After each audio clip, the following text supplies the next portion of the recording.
الحمد لله رب العالمين والصلاة والسلام على حبيبه محمد وآله وصحبه أجمعين. أما بعد، أعوذ بالله من الشيطان الرجيم. بسم الله الرحمن الرحيم. فلا وربك لا يؤمنون حتى يحكموك فيما شجر بينهم ثم لا يجدوا في أنفسهم حرجا مما قضيت ويسلموا تسليما. اللهم سبحانك لا علم لنا إلا ما علمتنا إنك أنت العليم الحكيم. مولاي صل وسلم دائما أبدا على حبيبك من زانت بالحسن. قابل احترام معزز خواتین و حضرات، السلام علیکم ورحمۃ اللہ وبرکاتہ.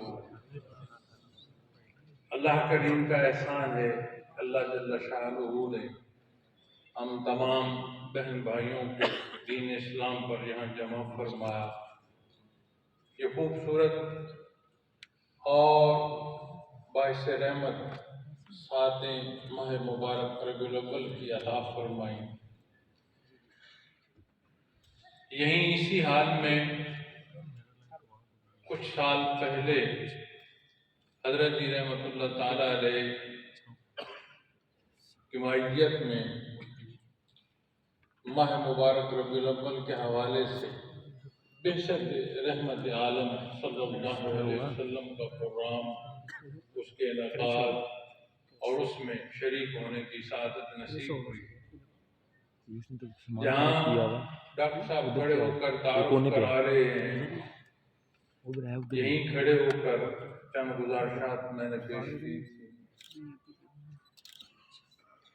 زندگی یہ فرصت شاید کہ ہاتھ میں جو پکڑی ریت ہے اس کا سرکنا پھر بھی شاید محسوس ہوتا ہو، لیکن یہ زندگی کی ساعتیں معزز خواتین و حضرات کیسے گزری، کیسے گزر جاتی ہیں، سمجھ نہیں لگتی. میں نے آپ کے سامنے قرآن کریم سے ایک آیہ کریمہ تلاوت کرنے کی سعادت حاصل کی ہے.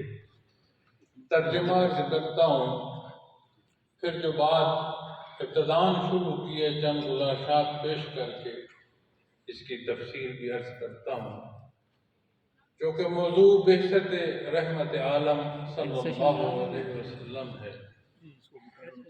اللہ جل شانہ نے ارشاد فرمایا ہے کلام ذاتی میں، بس آپ کے پروردگار کی قسم، جب تک یہ لوگ اپنے جھگڑوں میں آپ کو منصف نہ بنائیں، پھر آپ کے فیصلے پر ان کے دل تنگ نہ ہوں اور آپ کے حکم کو خوشی خوشی نہ مان لیں، تب تک مومن نہیں ہوں گے. معزز سامعین کرام، ماہ مبارک ربیع الاول کے حوالے سے جب بات کی جاتی ہے تو بندے مومن کو یہ بتانے کی ضرورت نہیں ہے کہ یہ وہ مبارک مہینہ ہے جس میں نبی کریم صلی اللہ علیہ وسلم کی ولادت مبارک ہوئی.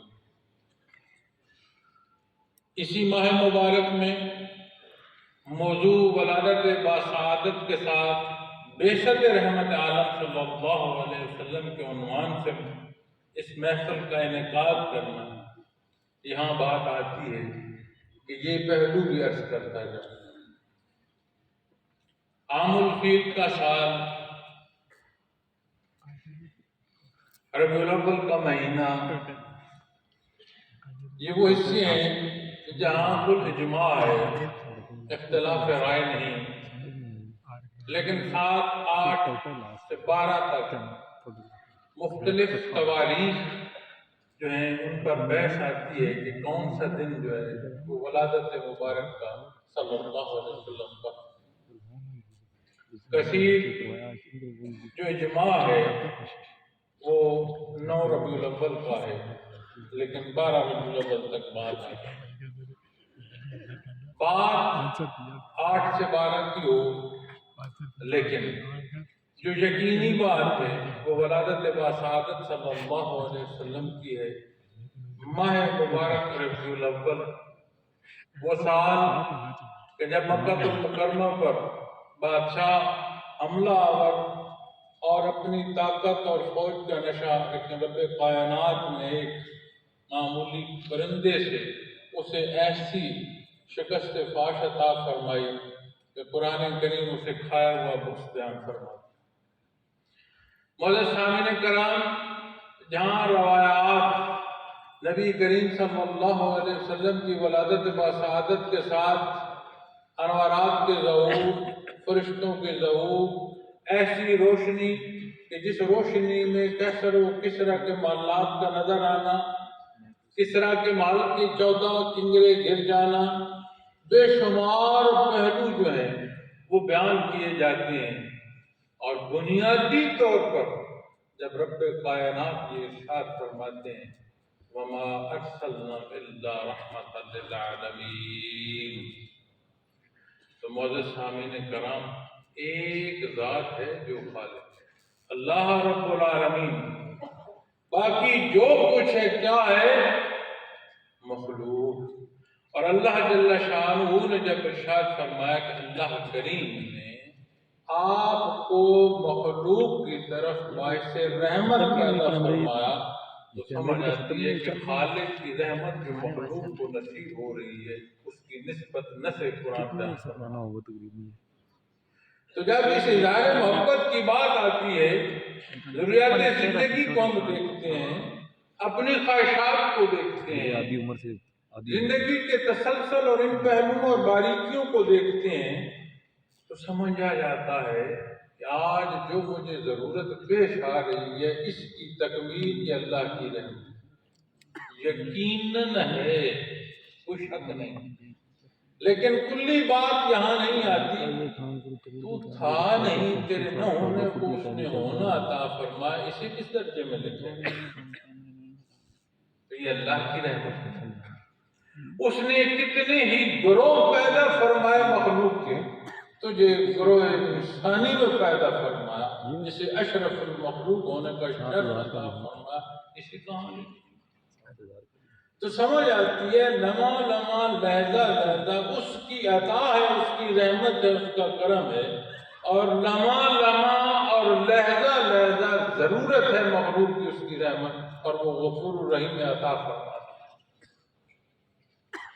اللہ کریم کا احسان کہ اس نے آپ صلی اللہ علیہ وسلم کو مبعوث فرمایا اور ہمیں آپ کا امتی ہونا یہ شرف عطا فرمایا۔ ثم الحمدللہ۔ معزز سامعین کرام، جب بات ولادت باسعادت اور اس حوالے سے کسی کی آئے گی، اس میں فقط بشر کا یہ حصہ جسے رب کائنات نے نوری ایمان سے نوازا صرف یہ ایک نہیں رہے گا۔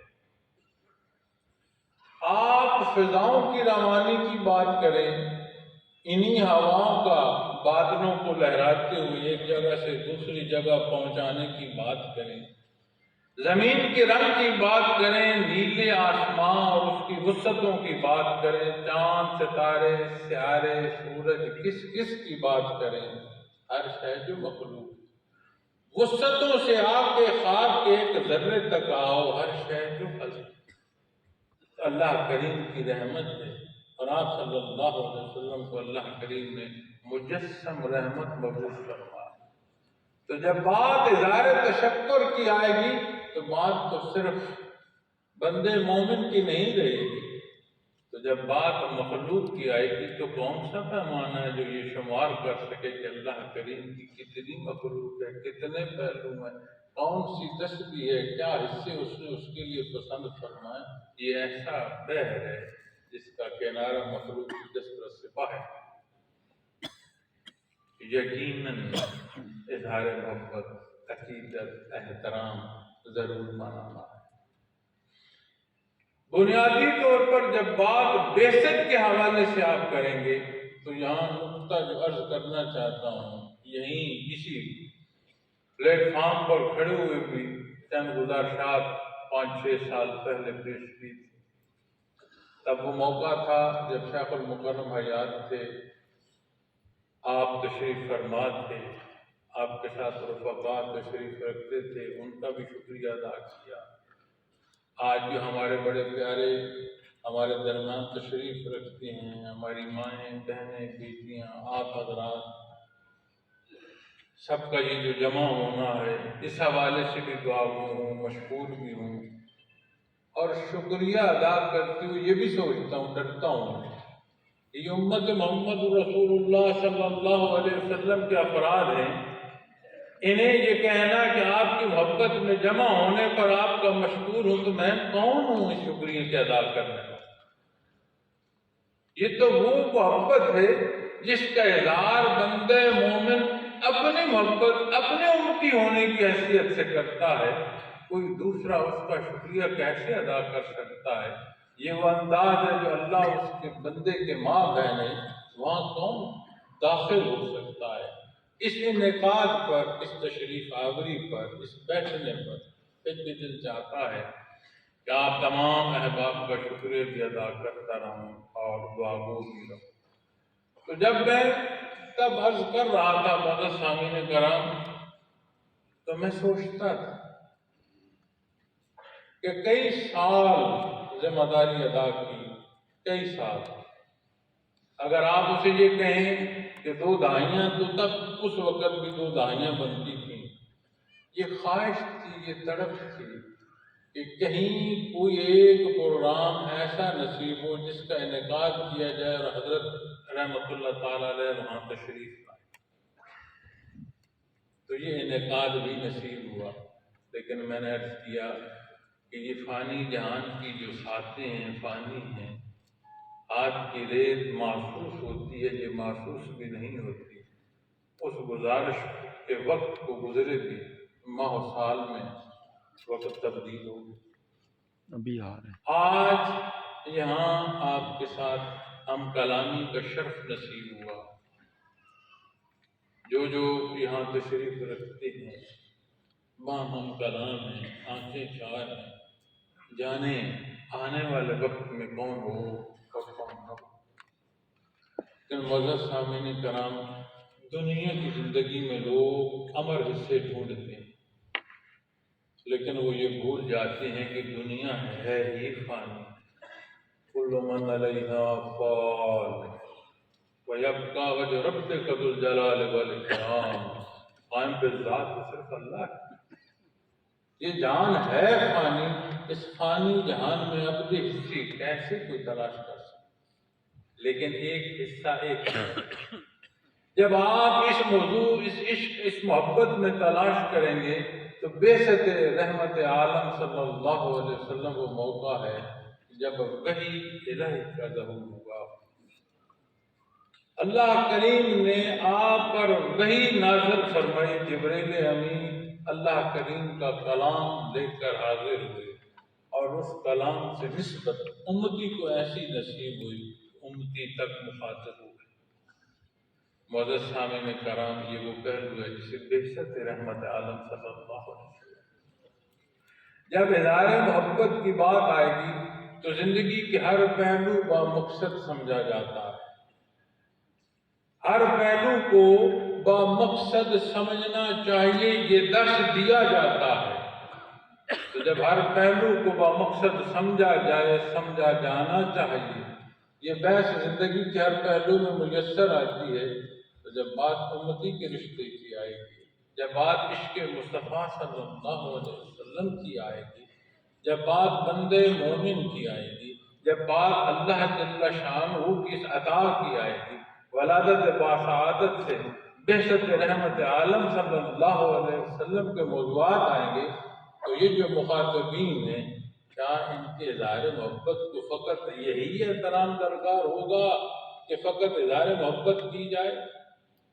تو بات سمجھ آتی ہے کہ وہ رشتے جو نسبی ہیں، وہ جو رشتے خونی ہیں، انہیں بھی مقدم بارگاہ عزتی میں تب ٹھہرایا گیا جب ان کے ساتھ ایمانی رشتے کا جوڑ ہو۔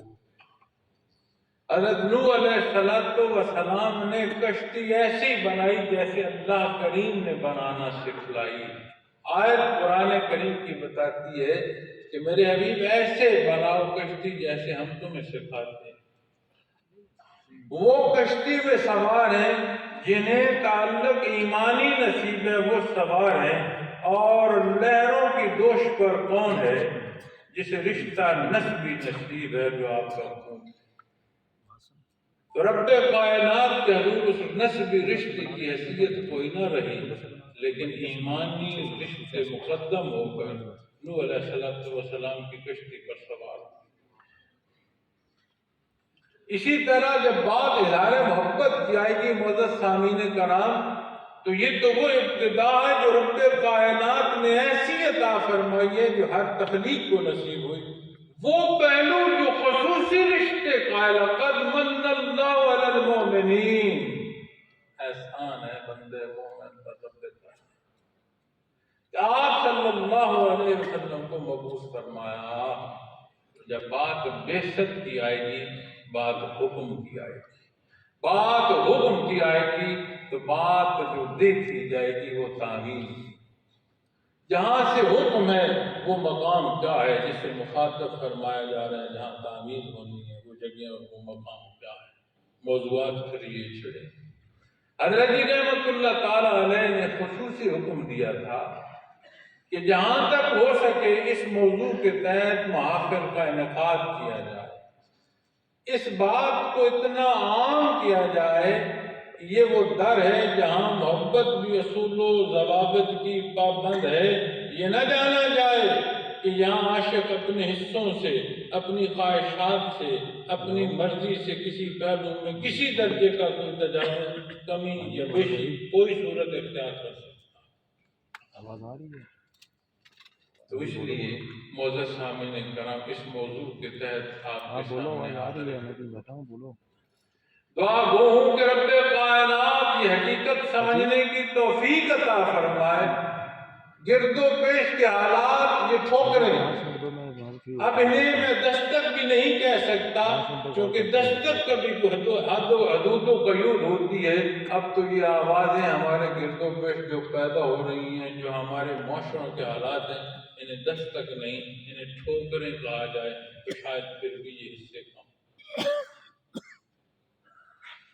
اور جب اللہ کریم اپنا حبیب مبعوث فرماتے ہیں معزز سامعین کرام، تو قرآن کریم ہی بتلاتا ہے کہ یہ بعثت اللہ کریم نے کیوں مخلوق کو عطا فرمایا، وَمَا أَرْسَلْنَا مِن رَّسُولٍ إِلَّا لِيُطَاعَ بِإِذْنِ اللَّهِ، اور ہم نے ہر رسول کو اسی واسطے مبعوث فرمایا ہے اللہ کے حکم سے اس کی اطاعت کی جائے۔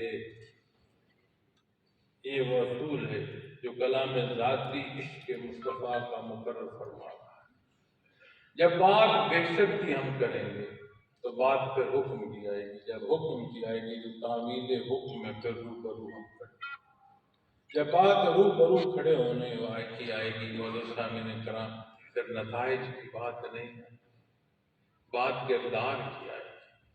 میرے اختیار میں میرا کردار ہے، اختیار تو اللہ رب العالمین کے دستے قدرت، میں نتائج کو دیکھتے ہوئے جو اس کے دستے قدرت میں اپنا کردار چھوڑ دوں، مجھے اس بات سے رخصت نہیں ملے گی، میری ذمہ داری سے مجھے۔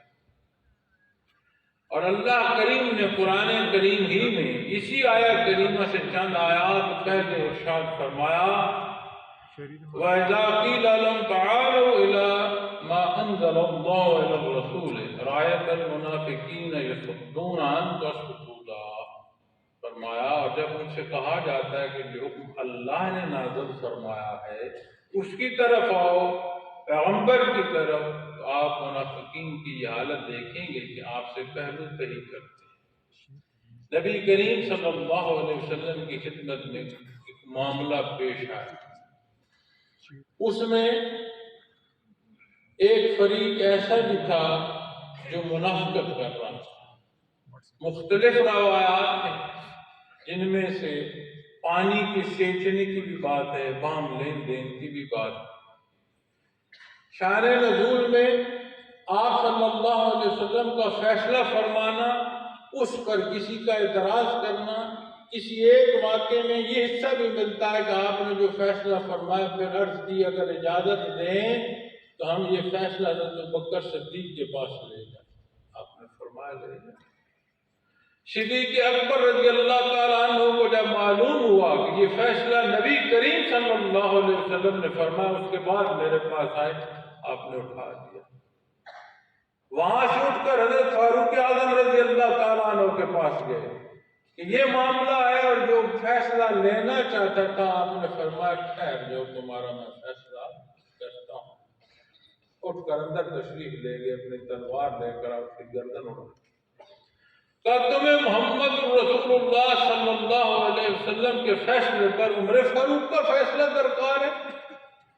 تو گستاخ۔ روایات میں ان آیات کے ساتھ یہ معاملات بھی ملتے ہیں کہ جب خواہشات ذاتی کے تحت اپنے فیصلے کرتا ہے تو پھر اس کا خون جب بہہ جائے تو اس کا بھی حساب نہیں رہتا، وہ بھی ضائع ہوتا ہے۔ اور وہ جہاں منافقت تھی وہاں اس انصاف سے اطمینان کہاں ہو سکتا تھا؟ یہاں جب میں آج آپ کے سامنے یہ آیا کریمہ تلاوت کر رہا ہوں اور سامنے کرام تو نہ میں کسی کو منافق کہہ رہا ہوں، نہ میں کہہ سکتا ہوں، اور نہ یہ کسی کا مقام ہے کہ کسی بارے میں کوئی فیصلہ طے کرے۔ رب کائنات کا اپنا اصول، ہم میں سے ہر ایک نے اس کے حضور پیش۔ میں جو جسارت کر رہا ہوں وہ صرف اتنی کر رہا ہوں کہ آپ صلی اللہ علیہ وسلم کا حکم ہو، ہم مانیں کہ یہ آپ کا حکم ہے، لیکن عملی صورت میں ہماری زندگی میں وہ نظر نہ آئے۔ مجھے بتائیں میں کون سے الفاظ استعمال کروں ایسے حالات میں؟ ان موضوعات کو ہم نہیں چھیڑیں گے تو اپنے معاشروں میں سکون کیسے تلاش کریں؟ اپنے رشتوں میں وہ جو رشتہ ہے وہ کہاں سے ملے گا؟ جس زندگی کی کامیابیوں کامرانی کی باتیں کرتے ہیں اس کے اختتام پر جو عبدالآباد زندگی ہے، جس کی ابتدا برزخ سے ہے، جس کی ابتدا لاکھ سے ہے، جس کی ابتدا قبر سے ہے، اور جو اعمال کی نسبت تعمیر ہوگی، میں اس کے بارے الفاظ کیا؟ تو جب بات بعثت رحمت عالم کی آئے گی تو یہ ایک ایسا آئینہ ہے جو میرے سامنے بھی ہوگا، معزز خواتین حضرات صاحب کے سامنے۔ جو معاشرے میں جھگڑا ہے، ایک دوسرے کی طرف جو اشارہ کیا جاتا ہے، ایک دوسرے کے حالات پر جو بحث ہوتی ہے، ان موضوعات کو جب میں آئینے میں اپنے روبرو دیکھوں گا تو مجھے کیا فرصت ملے گی کہ میں کسی کو مخاطب بھی کر پاؤں کہ نہ پاؤں؟ تو یہ حقائق کیسے نظر آئیں جب تک بعثت رحمت عالم صلی اللہ علیہ وسلم کو ہم نہ جان پائیں؟ یہ حقائق کیسے ہم دیکھ پائیں؟ یہ حقائق کیسے ہم سمجھ پائیں گے؟ اجتماعیت پر کیے گئے اعمال ہمیں تفریق تک نہ پہنچائیں، اس میں حیرانگی کی کیا بات؟ یہ بات جب اتباع محمد رسول اللہ صلی اللہ علیہ وسلم سے باہر آئے گی تو اجتماعیت کہاں رہے گی؟ تو یہ وہ موضوعات ہیں، یہ وہ پہلو ہیں جو ارشادات محمد رسول اللہ صلی اللہ علیہ وسلم سے جہاں مجھے مخاطب فرمایا نبی کریم صلی اللہ علیہ وسلم کی خدمت میں ایک کمزور نہیں، حیثیت میں بھی کم ترین تشریف فرما ہے مشرق لبی، آپ صلی اللہ علیہ وسلم تشریف لائے، آپ کو دیکھا وہ بھوک، وہ افلاس، وہ نکات، وہ تنیاں کمزوریاں راحت میں بدل گئی۔ کچھ ہی لمحے بعد چہرہ متغیر ہوا۔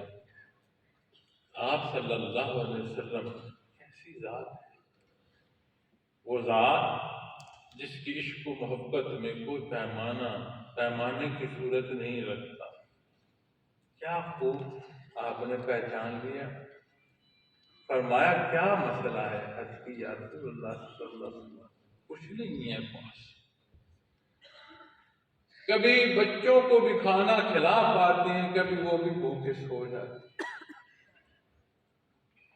ارے اللہ کے حبیب جب چاہتے ہیں تیرے حضور حاضر ہوتے ہیں، دیدار نصیب ہوتا ہے، کوئی تنگی نہیں رہتی۔ آپ دنیا سے پردہ فرما جائیں گے، اللہ کریم آپ کو مقام محمود عطا فرمائیں گے۔ ہمارا جانے کیا ہو، ہم جنت تک پہنچ پائیں کہ نہ پہنچ پائیں، اور اگر جنت میں بھی داخل ہوں گے تو یا رسول اللہ صلی اللہ علیہ وسلم یہاں تو معاملہ دنیا کا ہے، جب چاہتے ہیں حضور حاضر ہو جاتے ہیں، وہاں ہمیں آپ کے حضور حاضر ہونے کون دے؟ اتنا فاصلہ، ایسا درد تھا، ایسی محبت، ایسی عقیدت، ایسی پاکیزگی تھی کہ جواب رب کائنات نے عطا فرمایا کہ میرے حبیب کا اتباع اختیار کرو، انبیاء، صدیق، شہداء، صلحاء، تمہیں ان کے سنگ عطا فرماؤں گا۔ یہ چاہتے ہو کہ نبی کریم صلی اللہ علیہ وسلم کی معیت نصیب ہو تو آپ کا اتباع اختیار کرو۔ تو جب بات میں بعثت کی نہ کروں تو پھر موضوع میرے اور آپ کے لیے اتباع کا کہاں سے آئے؟ حضرت سامعین کرام، جب بات اپنے معاشرے، اپنے گھروں، اپنے معاملات کی درستگی کی آتی ہے، جانے ہم کیا کہتے ہیں؟ میں قرآن کریم ہی سے تلاوت کر کے آپ کو عرض کرتا ہوں۔ رب کائنات فرماتے ہیں وہ مالک ہے، خالق ہے، ہم مخلوق ہیں، وہ جانتا ہے، ازل سے جانتا ہے۔ اس نے فرمایا فَكَيْفَ إِذَا أَصَابَتْهُم مُّصِيبَةٌ بِمَا قَدَّمَتْ أَيْدِيهِمْ ثُمَّ جَاءُوكَ يَحْلِفُونَ بِاللَّهِ إِنْ أَرَدْنَا إِلَّا إِحْسَانًا وَتَوْفِيقًا۔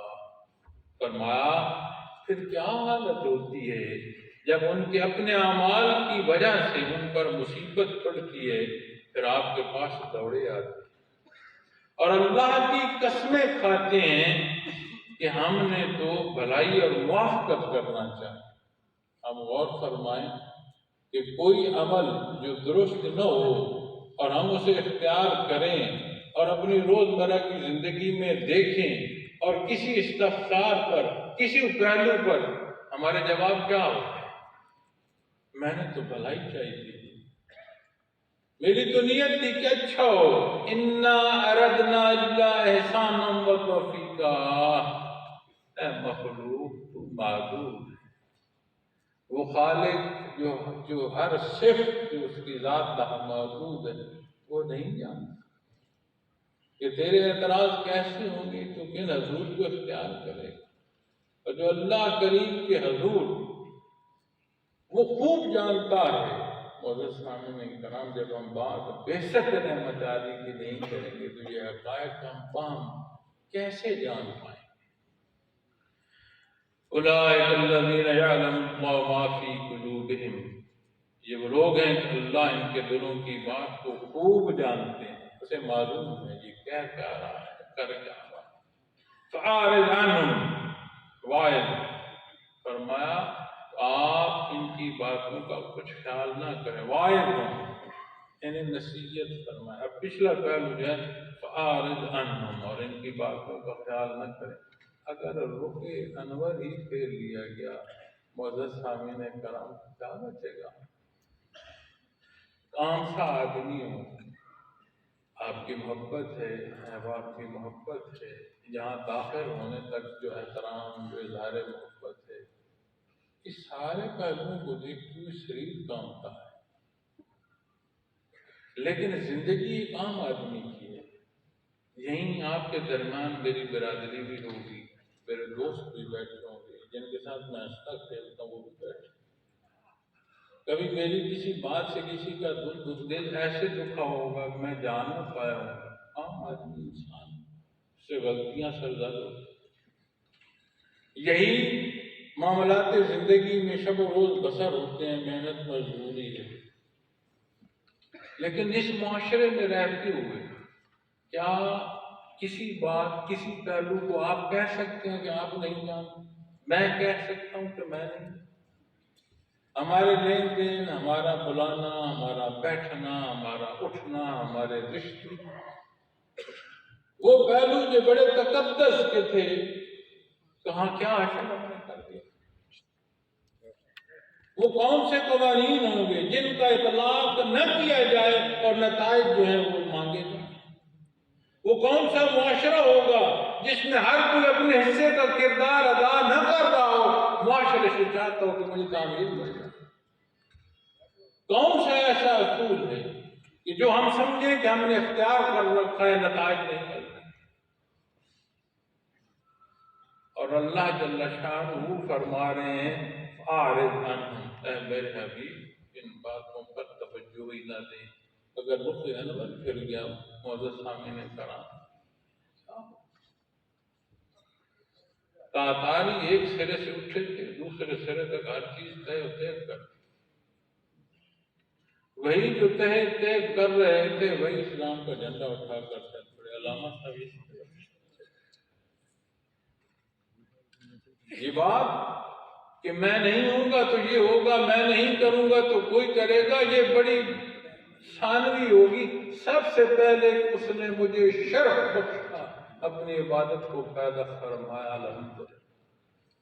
اس نے مجھے شرف بخشا کہ مجھے امت محمد رسول اللہ صلی اللہ علیہ وسلم کا فرد بنایا۔ اس سے آگے کوئی سوچنے کی ضرورت رہ جائے، اس سے آگے کوئی ضرورت باقی رہتی ہے کہ جو میں چاہوں؟ بندہ صدقے جائے، بندہ قربان جائے، بندہ واری جائے، ذات قربان کرے، عزت جان مال آبرو قربان کر دے، آپ کا ایک ہوتی۔ میں دیکھ رہا تھا واقعہ معزز سامعین کرام، تو میں نے ابن عساکر کا یہ واقعہ ہے، آپ تب اول خمیری ایک بادشاہ گزرا ہے جس کا واقعہ لکھتے ہیں، اور اس کا وقت 1000 سال پہلے، 1000 سال پہلے آپ صلی اللہ علیہ وسلم کی ولادت کو بات، یمن کا بادشاہ ہے، اور جب نکلا تو 12000 کے قریب لگ بھگ، تو صرف اس کے ساتھ علماء اور حکمات، کوئی 1,32,000 کے قریب اس کی فوج جو تھی سوار تھی، اور اتنی لگ بھگ 1,00,000 کی پیدل جو فوج تھی، پیادہ فوج تھی، اور اتنا کچھ سامان اٹھایا اور جاؤ جلال۔ تو وہ جہاں سے گزرتا تھا مخلوق صرف دیکھنے کو جمع ہوتی، تو وہ سفر کرتا مکہ مکرمہ پہنچا تو اہل مکہ کوئی نہ آئے اس کے دیکھنے کے لیے جاؤ جلال۔ اس نے پوچھا رفقا سے کہ یہاں کا کیا معاملہ ہے؟ انہوں نے کہا یہاں ایک جگہ تعمیر ہے جسے اللہ کا گھر کہتے ہیں، تو اس کے لیے جتنی مخلوق تیرے ساتھ ہے اس سے زیادہ لوگ سال بھر چلتے ہیں جو اس کی تعظیم کے لیے آتے ہیں اور یہاں کے رہنے والوں کی تعظیم کرتے ہیں۔ اس نے سوچا اس سے کا مطلب ہے کہ مجھ سے تو کوئی بڑی بات ہے یہاں۔ اس نے کہا کہ میں اس گھر کو کھدوا دوں گا، اس کی بنیادیں کھود دوں گا، اور اس مخلوق کو رہنے والوں کو میں قتل کر دوں۔ جب اس نے یہ ارادہ کیا تو اس کی آنکھ ناک منہ سے ایسی رطوبت اور خون بہنا شروع ہو گیا کہ اس کے قریب اس کے خاتم بھی نہیں بیٹھ سکتے، ایسی حالت ہو۔ بے شمار پہلوؤں سے علاج ہوئے، 12,000 حکماء علماء، 12,000 ہم رقاب تھے، تو جو ایک ان میں آلہ تھا اس نے جب نبض آ کر دیکھی، اس نے کہا حضور بیماری جو ہے یہ تو آسمانی لگتی ہے، علاج آپ جو ہے وہ دنیا کا کر رہے ہیں۔ کوئی ایسی نیت، کوئی ایسا معاملہ جو گستاخی کا ہے، آپ نے کوئی نیت کی ہے تو اس سے ہٹ جائے۔ اب اسے سمجھ آ گئی، توبہ کی، تائب ہوا۔ پھر اہل مکہ کو اس نے ہر ایک کو ساتھ ساتھ اشرفی بھی دی اور بیت اللہ شریف پر ریشمی لحاف بھی چڑھا۔ توبہ مزید وہ لکھتے ہیں کہ مدینہ منورہ کی طرف پھر سفر کیا، جب وہاں پہنچا تو اس کے ساتھ جو لوگ مذہبی تھے، جو کچھ نشانیاں انہوں نے دیکھی تھی، انہوں نے اس جگہ کو کہا کہ یہ وہ جگہ ہے جہاں اللہ کا آخری نبی جو مبعوث ہوں گے وہ یہاں مدینہ منورہ تشریف لائیں گے، یہ ان کی قیامگاہ ہوگی۔ تو اول خمیری یمن کا بادشاہ 1000 سال پہلے وہ مکہ مکرمہ میں ایمان لا چکا تھا۔ اس نے کہا اس جگہ کی تعظیم، اس کے علماء نے کہا ہم یہاں رہنا چاہتے ہیں، 400 گھر تعمیر کرو۔ 400 گھر تعمیر کی علماء کے لیے جو وہاں رہے تھے، اور جو بڑا عالم تھا اسے اپنا خط لکھ کر دیا کہ میں کاغذ پر اس کے الفاظ جو تحقیق کر کے لائے گئے ہیں وہ لکھ کر لایا ہوں، صرف آپ کے حضور وہ گوش گزار کر رہے ہیں۔ تو جب بات اس کی آئی تو اس نے کہا کہ میرا یہ ایک نامہ آپ کے حضور میں لکھتا ہوں، اسے سنبھال رکھنا، تو یہ آپ کے حضور پیش کرنا۔ اور 2 منزلہ گھر تعمیر کروایا اس نے، 400 گھر علماء کے لیے، آپ کی نیت سے صلی اللہ علیہ وسلم اس نے 2 منزلہ گھر تعمیر۔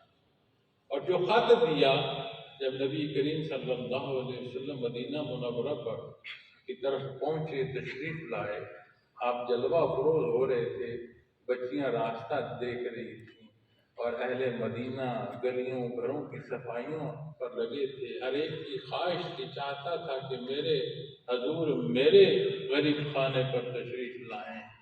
آپ نے فرمایا ہٹ جاؤ، راستہ دے دو، یہ جو میری سواری ہے جہاں میں نے قیام کرنا ہے وہاں خود پہنچے۔ تو سواری حضرت ابو ایوب انصاری رضی اللہ تعالیٰ عنہ کے مقام پر جا کر بیٹھ گئی۔ وہی 2 منزلہ عمارت جو 1000 سال تعمیر کے مراحل سے گزرتے ہوئے نسلاً بعد نسل اسی نسبت سے اسی خون میں چلتے آئی، اور ابو لیلہ آپ کا غلام تھا رضی اللہ تعالیٰ عنہ۔ آپ نے اسے وہ مکتوب سنبھالنے کو دے رکھا تھا۔ جب آپ وہاں رکے تو وہ مکتوب آپ کو پیش کیا گیا۔ حضرت ابو ایوب اس نسل سے تھے، سالم کے اولاد میں سے تھے، اور وہ خط 1000 سال سنبھال کر رکھے۔ معزز سامعین کرام کیا لکھتا ہے؟ لکھتا ہے کم ترین مخلوق طب اول خبیری کی طرف سے، نبی آخر الزمان کی طرف، آپ صلی اللہ علیہ وسلم پر ایمان لاتا ہوں، آپ صلی اللہ علیہ وسلم کی کتاب پر ایمان لاتا ہوں، آپ صلی اللہ علیہ وسلم کی دین پر ہوں۔ زیارت کا موقع مل گیا تو بہت اچھا، اگر نہ مل سکا تو میری شفاعت فرمائیے گا، روز قیامت مجھے فراموش نہ کیجیے گا۔ آپ صلی اللہ علیہ وسلم کی بیعت کرتا ہوں، آپ صلی اللہ علیہ وسلم کی پہلی امت میں سے، اور گواہی دیتا ہوں اللہ ایک ہے اور آپ صلی اللہ علیہ وسلم سچے رسول۔ 1000 سال پہلے وہ مٹی کیا بولتی ہے، وہ کنکر کیا بتلاتے ہیں، اس کے علماء بیٹھ کر بتا رہے ہیں کہ یہاں نبی کریم صلی اللہ علیہ وسلم مجھے مخاطب آپ فرما رہے ہیں، آپ کو مخاطب فرما رہے ہیں، رب کائنات نے آپ کی امتی ہونے کا شکر بتا۔ پھر ہم باتوں میں تلاش کریں گے، آپ نے جو فرمایا وہ تو فرمایا، لیکن درست وہ ہے جو میں کر رہا ہوں، تو پھر یہ معاملات اختیار رکھتے کوئی جو رکھتا۔ ہر شے کسی کارآمد ہے، یہ کیسے ممکن ہے کہ یہ اشرف الخلق بیکار ہے، تجربہ ہے؟ ہر چیز جمع ہے، اس کے حضور پیش ہوگی۔ معزز سامعین کرام، ہر کوئی اپنا بستہ اٹھایا ہوگا، ہر کوئی اپنا بھار اٹھایا ہوگا۔ یہاں بھلے مجھے کوئی کتنا نیکوکار کہہ لے، کتنا بزرگ کہہ لے، اس کے حضور تو کوئی شے پوشیدہ نہیں۔ روز معاشر اپنی بٹلی اٹھائی، ہر کوئی اس کے حضور پیش ہوگا۔ اور کتنی ہی بار متعدد جگہ قرآن کریم فرماتا ہے جن باتوں میں یہ اختلاف کرتے ہیں ان میں فیصلہ کر دیا جائے، اور وہ 1000 سال پہلے آپ کی نسبت کہتے عرض کرتا ہے کہ میری شفاعت فرمائی، اور آپ کی امت۔ معزز سامعین کرام، وَاعِظْهُمْ وَقُلْ لَهُمْ فِي أَنفُسِهِمْ قَوْلًا بَلِيغًا، فرمایا ان کو نصیحت کریں اور ان سے ایسی باتیں کریں جو ان کے دلوں میں اثر کرنے والی ہیں۔ آج نصیحت، آج اثر کرنے والی بات قرآن کریم، احادیث مبارکہ سے باہر کہاں تلاش کریں؟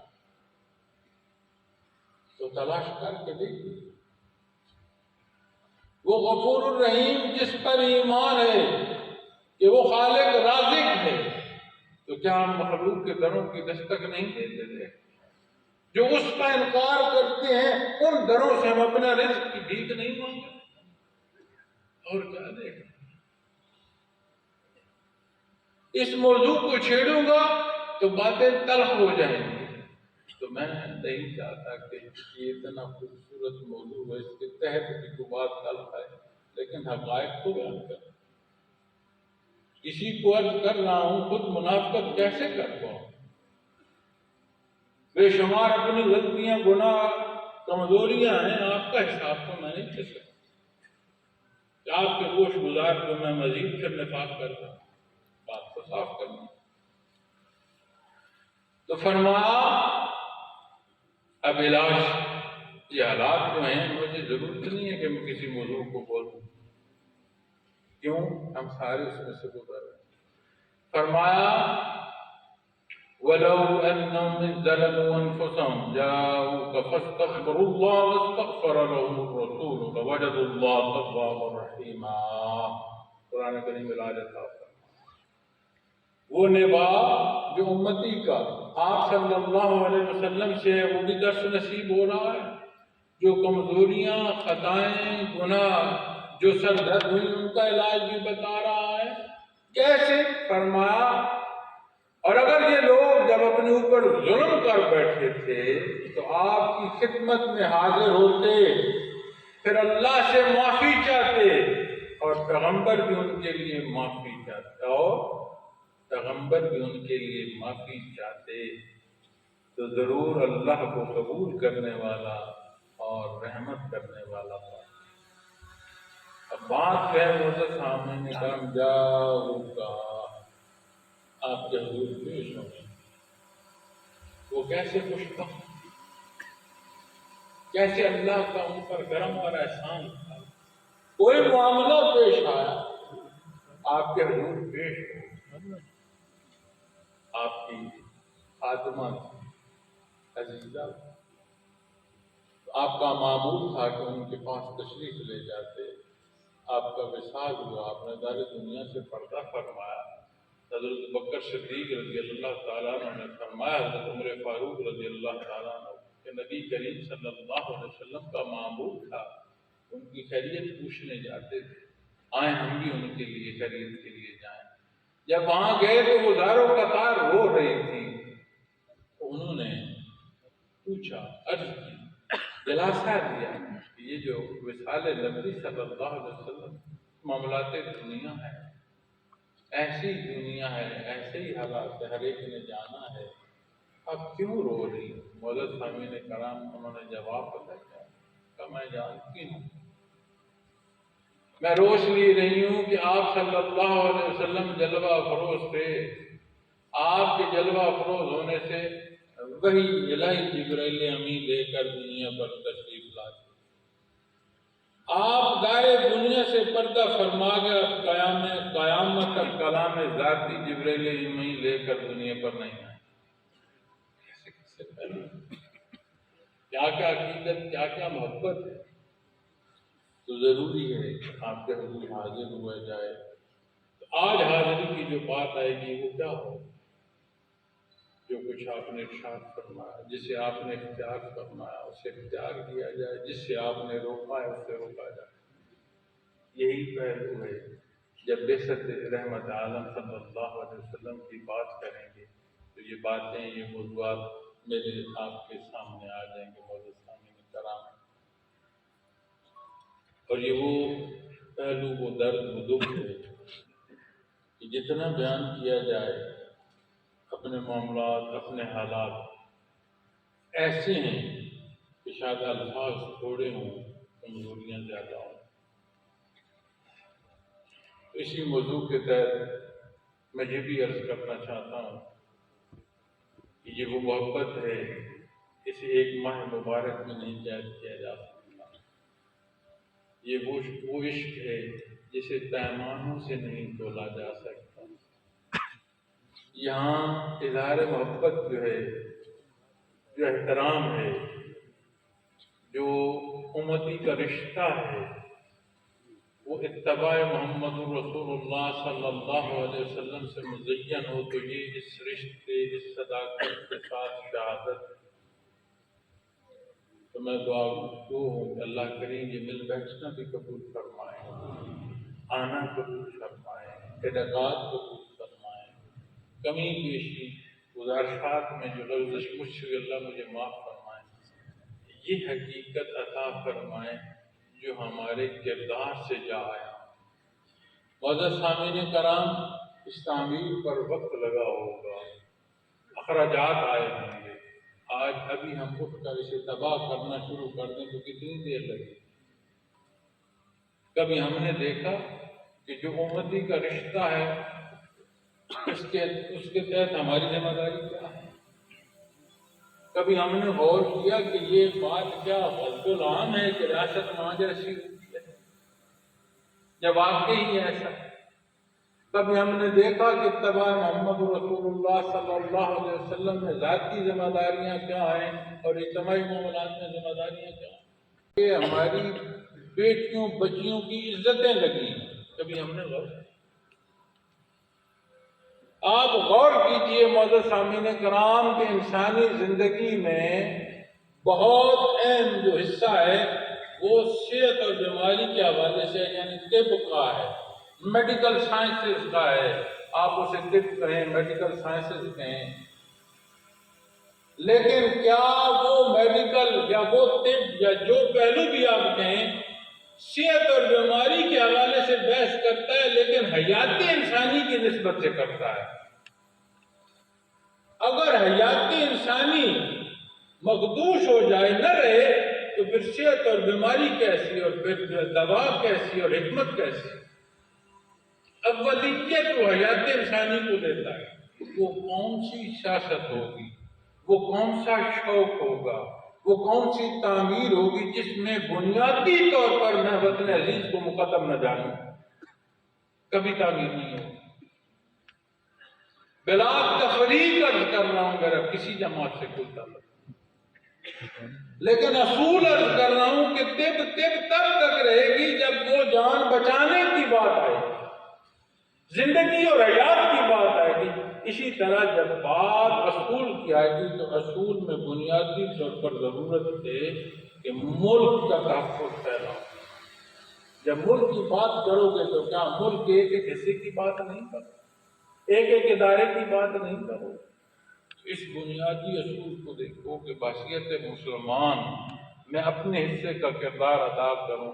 اور اگر ہم ایک آخری جو چوکیدار ہے اس سے لے کر بڑے سے بڑے عہدے تک صرف یہ دیکھنا شروع کر دیں کہ مجھے اس وطن عزیز سے کیا ملے گا، ہم اس کی تعمیر نہ کر پائیں. تعمیر تو کہ کسی ایک محفل کی نشستوں پر ہم بیٹھ سے مشکل ہو. اس لیے ضروری ہے کہ یہ ادراک کیا جائے کہ یہ جو فرصت زندگی کی ہے گزر رہی ہے، یہ جو امانت بطور توارث دین ملا ہے. آج میں پیر صاحب کی کے نام اور اس کی حیثیت کے لیے کہ میں وہاں سیٹ پر بیٹھا ہوں، اس میں ایسی باتیں اور ایسی اختلاف پیدا کر دوں جس سے مجھے منفعت مل، میں کب تک رہوں. جہاں حساب دینا ہے وہاں تو بات ہمیشگی کی آئے. میں سیاست میں آتا ہوں، میں چاہتا ہوں مجھے اقتدار مل جائے، لیکن اقتدار مجھے ملے لیکن میں ملک کا لحاظ نہیں کرتا، تو میں کب تک اقتدار یا حیات میں رہوں.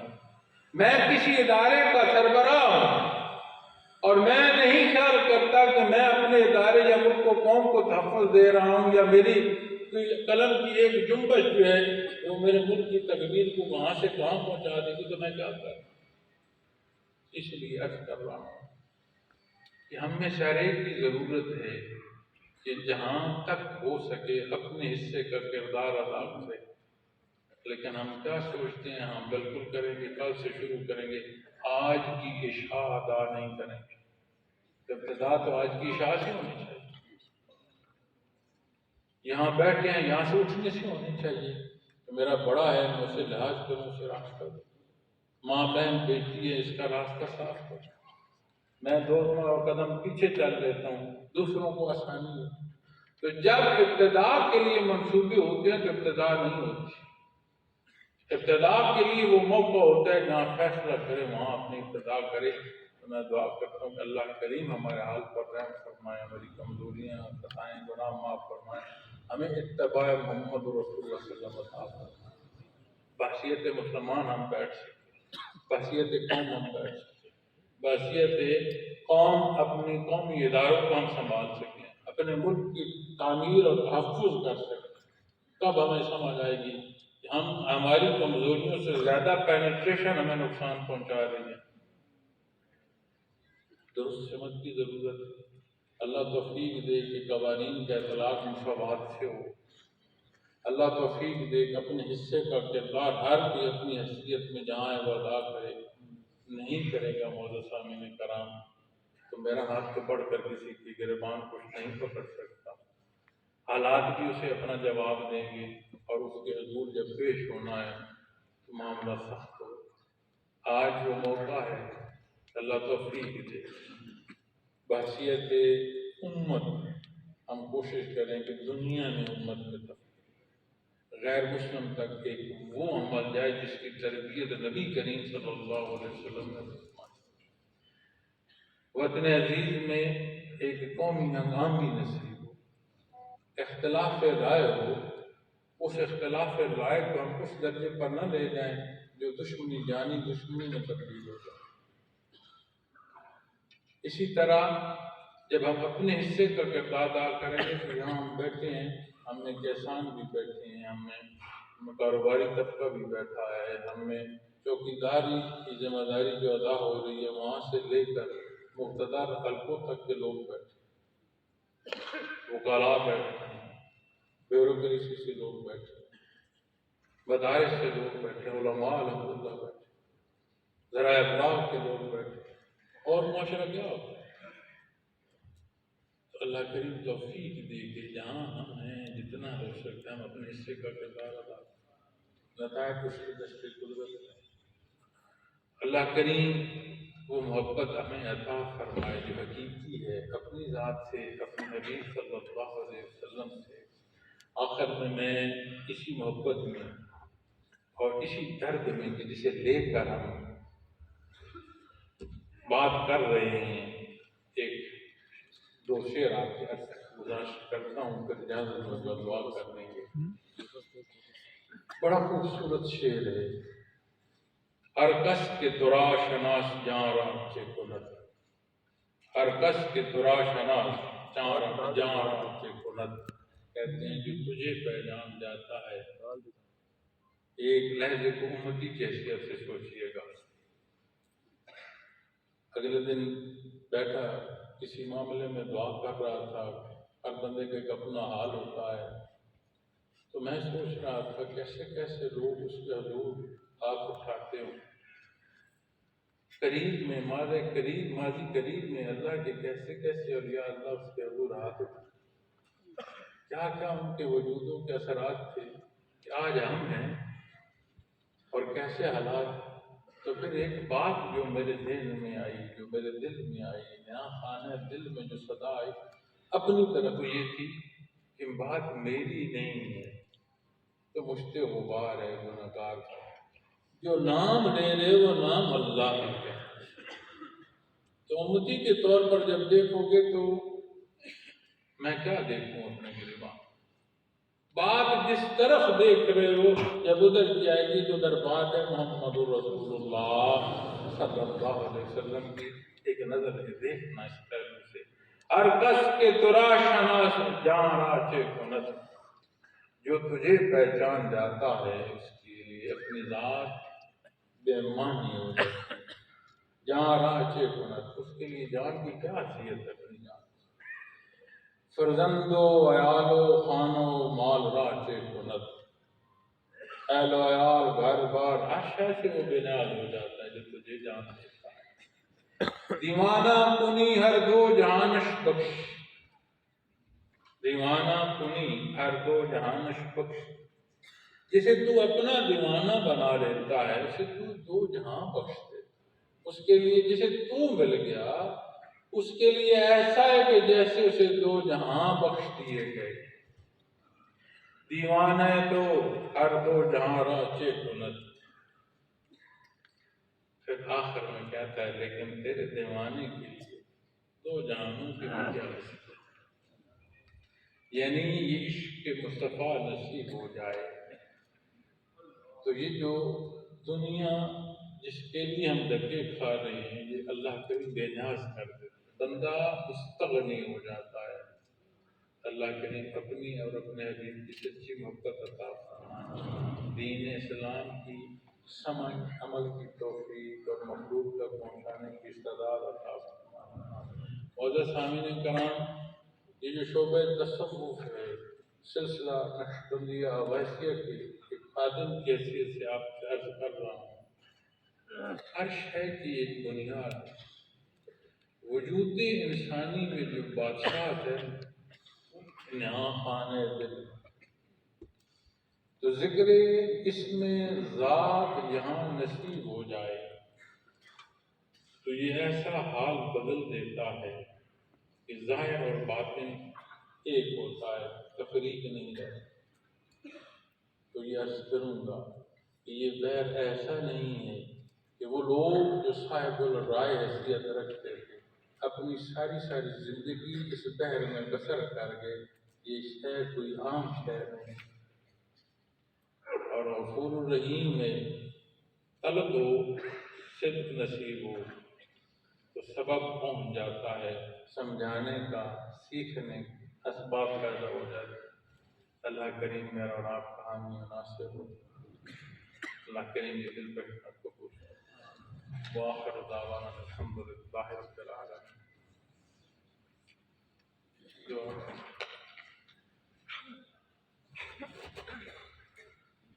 حضرت جی وزیرداری سے درخواست کروں گا کہ اس پرنور محفل کے اختتام پر دعا فرما دیں، اور اس کے بعد جو لوگ ظاہری بیعت اور تجدید بیعت کرنا چاہتے ہیں ان کو بھی نسبت عطا فرمائیں۔ جو دوست تجدید بیعت یا ظاہری بیعت کر لیں وہ پہلے میسج پڑھ لیں، دعا کے بعد پھر اختتام فضیلت کا محفل خاص ہو جائے گی۔ تو جو ساتھی ایسے تشریف رکھتے ہیں ان سے گزارا کہ سیدھا ہاتھ اٹھا کر میرے ساتھ پڑھتے ہیں سبحان اللہ والحمد للہ ولا الہ الا اللہ واللہ اکبر ولا حول ولا قوۃ الا باللہ العلی العظیم، استغفر اللہ ربی من کل ذنب واتوب الیہ، اشہد ان لا الہ الا اللہ اشہد ان محمدا رسول اللہ۔ اللهم صل على محمد وعلى آل محمد كما صليت على إبراهيم وعلى آل إبراهيم، اللهم بارك على محمد وعلى آل محمد كما باركت على إبراهيم وعلى آل إبراهيم۔ آپ کو شادیوں میں بیعت کی اور اس کی نسبت عطا کی، بیعت قبول۔ آمین الحمدللہ رب العالمین والصلاة والسلام علی رسول اللہ۔ اللهم صل على محمد النبي الأمي وآله وصحبه وسلم۔ ربنا لا تزغ قلوبنا بعد إذ هديتنا وهب لنا من لدنك إنك أنت الوهاب إنك أنت الوهاب، ربنا إننا آمنا فاغفر لنا ذنوبنا، ربنا ظلمنا أنفسنا وإن لم تغفر لنا وترحمنا بارگاہ کمزور اور خطا کار ہمارے ہاتھ پر رحم، اپنے حبیب صلی اللہ علیہ وسلم کے صدقے ہمیں معاف، ہمارے گناہ بخش۔ یا اللہ ہمیں اپنی محبت عطا فرما، اپنے حبیب صلی اللہ علیہ وسلم کی محبت، دین اسلام کی سمجھ عمل کی توفیق عطا فرما۔ بارے تو غفور الرحیم میں ہمارا یہ مل بیٹھنا قبول فرما، ہمیں وہ صدق عطا فرما کہ ہماری زندگیاں اتباع محمد رسول اللہ صلی اللہ علیہ وسلم سے مزین۔ یا اللہ تو غفور الرحیم ہے، ہمارے بڑے پیارے گزارے دنیا سے گزر چکے ہیں، ان کے حال پر رہے۔ یا اللہ ہم جو ہیں ہمیں ایمان اور سلامتی دے، ہماری اولاد ہمارے لیے بارگاہ فارغ ہے، ستیہ جاریہ بنا۔ یا اللہ تو غفور الرحیم ہے، ہمارے اس قرآن کے انعقاد میں جہاں جس کی جتنی محنت ہے، ہماری ماؤں بہنوں بیٹیوں سمیت ہمارے بھائی بزرگ جو تشریف میں ہر ایک قدم قبول کر، تو غفور الرحیم ہے، امت کو اتفاق عطا فرما، اس قوم کو اتفاق عطا فرما۔ یا رب العالمین ہمارے وطن عزیز کی حفاظت فرما۔ یا رب العالمین اس کی وجود میں آنے سے پہلے اس کے موجود بارگاہ اس کی حفاظت فرما۔ باراللہ ہمیں توفیق عطا فرما، اس کی تعمیری ترقی ہم اپنا کردار ادا کریں۔ یا رب العالمین دار دنیا مشکل ہے، اسے سہل فرما۔ ہم جو بیمار ہیں ہمیں شفا عطا فرما۔ ہمارے جن گھروں میں کمیاں ہیں فراوانیاں عطا فرما۔ باراللہ ہمارے گھروں میں جھگڑے ہیں انہیں امن اور محبت عطا فرما۔ صلی اللہ علیہ وسلم کی خدمت میں ہدیہ دروشی پیش کریں۔ اللہم صلی علی محمد النبی الامی وآلہ وصحبہ وبارک وسلم۔